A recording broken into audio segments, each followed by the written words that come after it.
Hey, and thanks for checking into the channel. Today, I'm going to show you part 2 of the toy hauler camper fold down bed project that I started last year. Just the finishing touches, maybe some of you get some tips.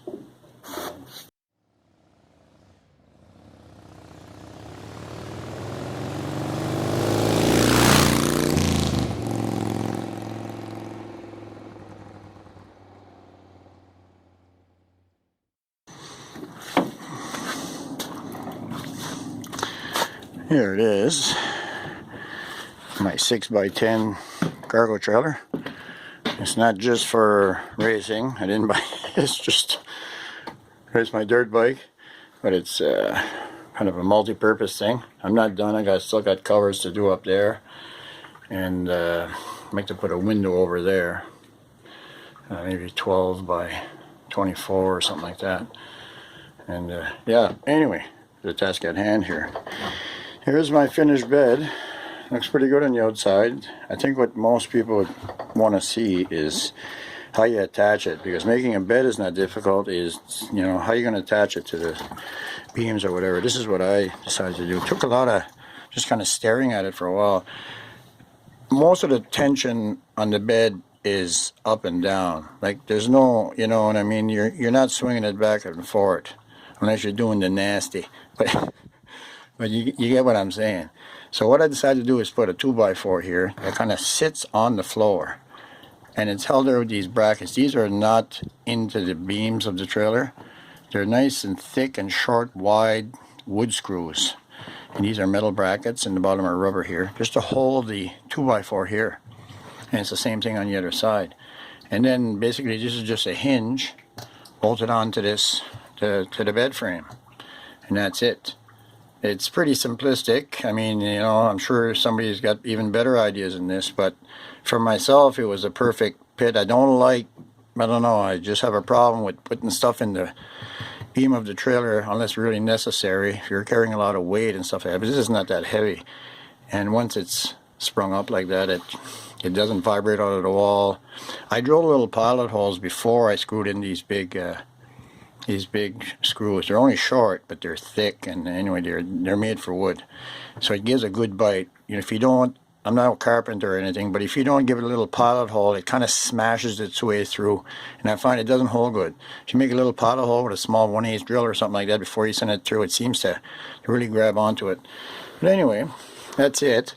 And underneath, instead of having, you know, you see all the tacks you put when you hold on the leather here, it looks like shit. So what I did is I just had a small piece of, like, I think it's 3/16 or 3/8 or whatever paneling I got from recycled pallets. The whole thing was built out of recycled material except for a few things, and I painted it gray and bolted it to the underneath here, and that's basically it. It just unlatches from the top here. I gotta probably design a better mechanism than that this summer here. I'll see if I can get it untouched with one hand. Oh, there we go.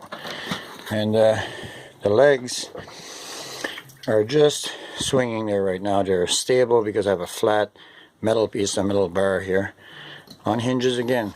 Now, before I drop it down, the only thing I purchased for this was some cans of paint, I suppose. No, I had to paint. Was this leather here for one side, because I already had some, and the hinges and all the bolts. That's all I bought. So, you know, I was just going around in the scrap pile, and I found this tubing here from an old dog cage. So it was given to me. I wasn't putting my dog in that. I took it because I wanted to build something with it. I won't put my dog in one of those cages. But anyway, that's another topic. So anyway, she drops down, and the legs, all you have to do is kind of straighten them out by hand here. Sorry for the camera work. There, and there you go. The cushions are separate. You know, I figured it'd be a lot better to upholster, and it was hard enough putting them on. And of course I have to have a little Kawasaki banner there, but anyway, and there it is. It's nice and comfortable, you know, and it doesn't get in the way. It's not a permanent thing. And you can, I'm 5'10", and I have lots of room on there. And something I forgot to mention here they're held on to the framing with bolts here. I pre-drilled and I put the bolts before I attached the cushion, if you know what I'm saying. So that way there, the bolts were protruding. They come through here, you put a bolt, and that's it. It's not, and there's only 2 per mattress. So if something happens, you tear it and you have to take it off. It's not an engineering project, you know what I'm saying? So anyway, that's pretty well it. Hope it gives people some ideas like I got mine, and maybe finish your project. I'll talk to you later. Peace.